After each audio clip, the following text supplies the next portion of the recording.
अस्सलामु अलैकुम and welcome to Sunday special.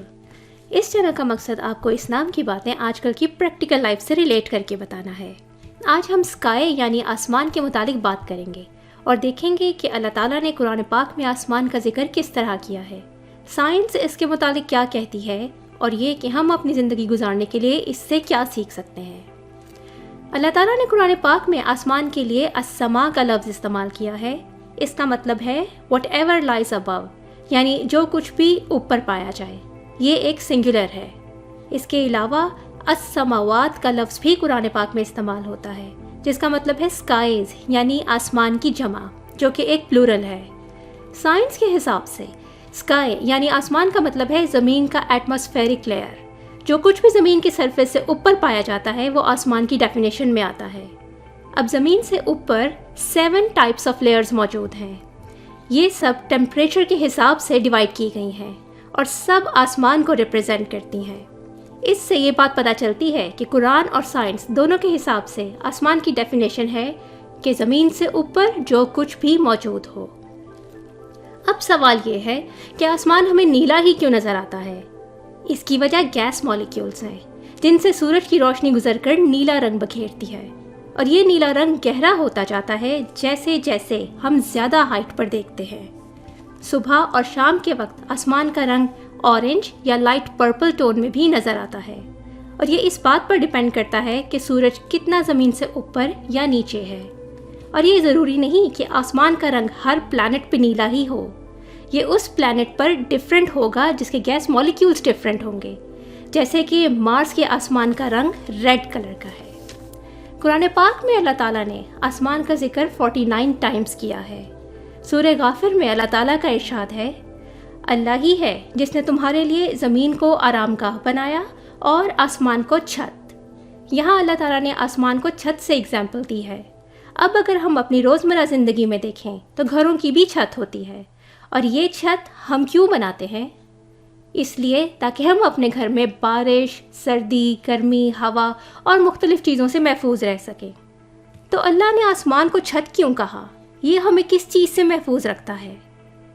जैसा कि वीडियो के स्टार्ट में हमने देखा कि ज़मीन के इर्द गिर्द जो 7 एटमॉस्फेरिक लेयर्स मौजूद हैं वो आसमान ही का हिस्सा हैं और ये लेयर्स हमें महफूज रखती हैं सूरज की नुकसानदेह शुआओं यानी रेडिएशन से और मुख्तलिफ़ किस्म के शहाब साकिब यानी मिटियोर्स से, जो कि ज़मीन की लेयर्स में एंटर होकर या तो ख़त्म हो जाते हैं या फिर बिल्कुल ही बेज़रार। तो ये बात साबित होती है कि आसमान पूरी ज़मीन के लिए छत का काम करता है। अब ये छत अल्लाह ताला ने बनाई कैसे है? इसका जवाब सूरह लुक़मान में मौजूद है। अल्लाह ताला का इरशाद है, उसी ने आसमान को सतूनों के बगैर पैदा किया जैसा कि तुम देखते हो।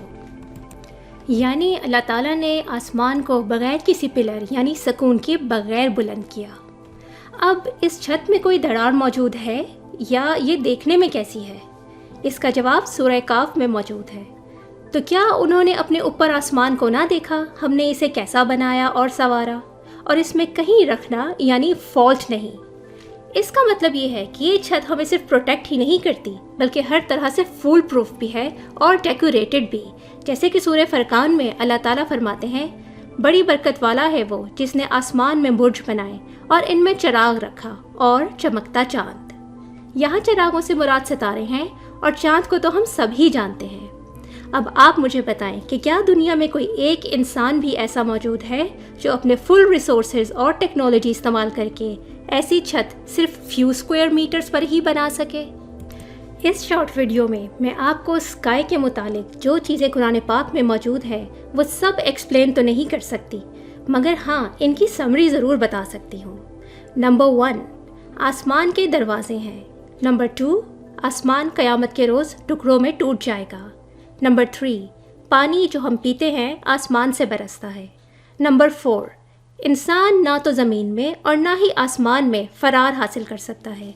फ़रार यानी ना तो वो अपनी तकदीर से फ़रार हासिल कर सकता है और ना ही अल्लाह ताला की सख्ती से।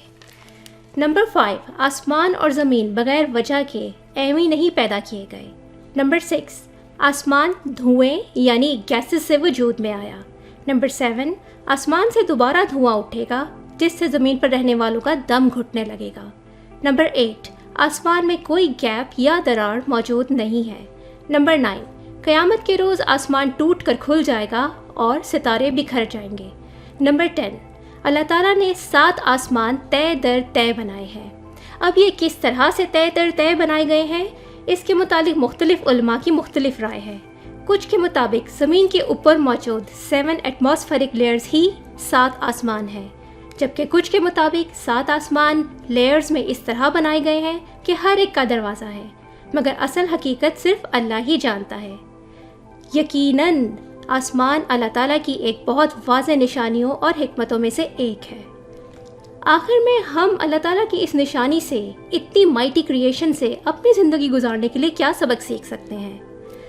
इसमें सबसे पहले तो ये कि जिस तरह अल्लाह ताला ने आसमान को अकेले नहीं रखा बल्कि उसको सितारों से सजाया और ख़ूबसूरत बनाया, इसी तरह हमारी ज़िंदगी में भी अल्लाह ने हमें अकेला नहीं रखा बल्कि मुख्तलिफ़ रिश्ते, माँ बाप, बीवी, औलाद, बहन, भाई, दोस्त, रिश्तेदार अता किए। उनकी सपोर्ट के बगैर हम अकेले ज़िंदगी नहीं गुजार सकते। जो भी कोई ये सोचता है कि वो अकेला है, उसे चाहिए कि एक लम्हे के लिए अल्लाह ताला की इस निशानी पर गौर करे।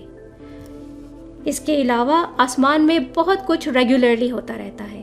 कभी सनराइज़, कभी क्लाउड्स, कभी बारिश, कभी रेनबो और कभी सिर्फ क्लाउड्स दिखाई देते हैं, लेकिन इनमें से कोई एक चीज़ भी हमेशा नहीं रहती। इसी तरह हमारी ज़िंदगी की परेशानियाँ, गम या खुशियाँ भी हमेशा रहने वाली चीज़ नहीं है। कभी गम से टूट जाना और कभी खुशी से छलांगे लगाना, दोनों ही वक्त इंसान की ज़िंदगी का हिस्सा है, जिनको गुजारने के लिए हमारे पास हिम्मत मौजूद है, जो कि हमारे ही अंदर छुपी हुई है। बात सिर्फ अपने आप को पहचानने और इस हिम्मत को इस्तेमाल करने की है। अल्लाह ताला हम सबको अपने आप और उसकी ज़ात को पहचानने की सलाहियत अता फ़रमाए और इस कायनात में मौजूद उसकी निशानियों पर गौर व फिक्र करने की तौफ़ीक़ अता फ़रमाए। उम्मीद है आपको आज की ये बात पसंद आई होगी। जज़ाकुमुल्लाहु खैरा।